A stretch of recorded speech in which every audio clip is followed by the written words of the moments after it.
প্রত্যেককে ডেকে বলে, ও আল্লাহর বান্দা, জানো আমি পোকামাকড়ের ঘর, পোকামাকড়ের ঘর।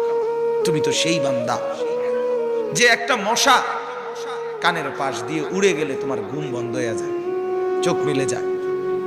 একটা মশার গুনগুন আওয়াজ সহ্য করতে পারো না। একবার কয়েল, একবার অ্যারোসোল, একবার মশারি, এরপরেও তুমি চাও যে একটা মশাও যেন আমার কানের কাছে গুনগুন না করে।